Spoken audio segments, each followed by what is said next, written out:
A newer attendee to Open Mic Night, but I noticed like when he reads, a lot of what he reads resonates with the crowd because he's speaking from the perspective of a writer who really connects with other people going through the similar frustrations and aspirations. So everyone please welcome Laurie. Story called Fear and Procrastination. You're just going to wing it? Just going to wing it. This is my third time up here, and I must say that every time I come here and you folk have the courage to come up here and speak, I walk away with a little bit of inspiration and having learned some insights of some. So that's what I do. I help people have the courage to face their fears and speak before groups of people and know they've earned the right to do it. And that stems from when I was about 13. I left school because I couldn't understand maths. Now it's hard to get your head around that this little boy was so terrified of maths, I just ran away from school, worked in a junkyard, and for the next 4 decades that haunted me. And I was condemned to work in factories and all the rest of it. In the end, I did get over it, and I wrote books on the subject of overcoming fears. Now, fear is fear. It doesn't matter what it is, but that's what it is.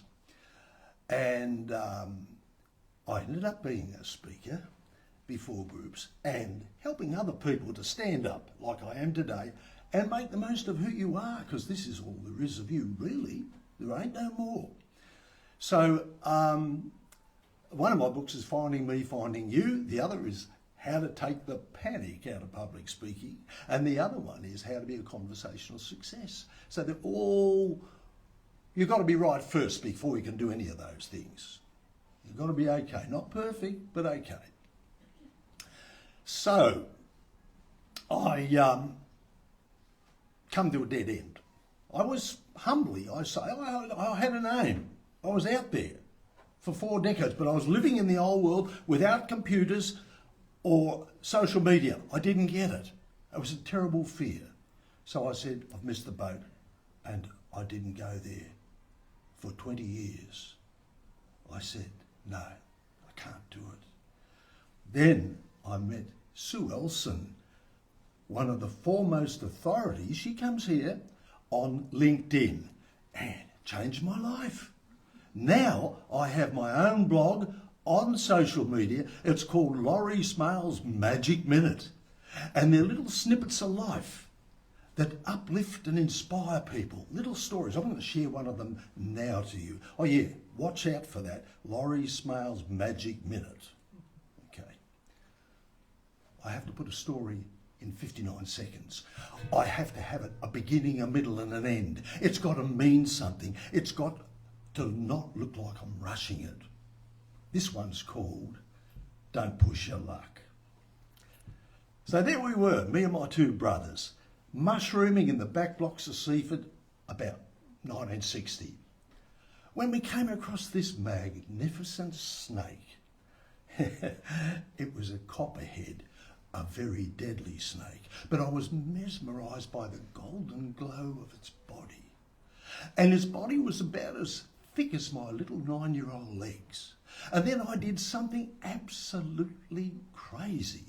I got my big steel basket and I pushed it down on top of the snake.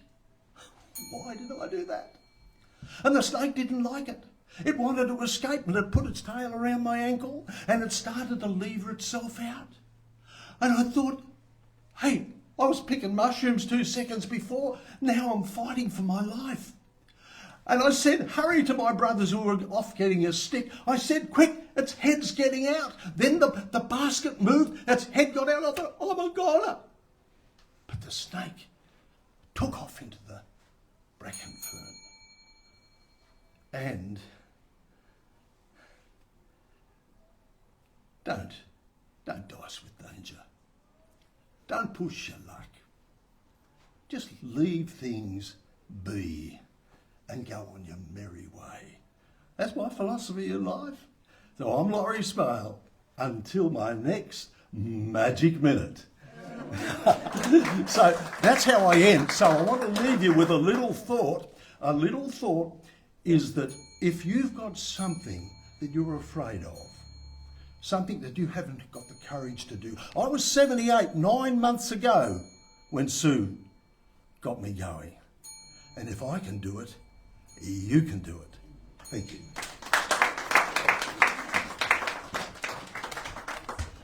So you said you were 78 9 months ago. Talk about age. Nudge and 80, yeah. Seriously? Jeez, I thought you were... Nothing like it.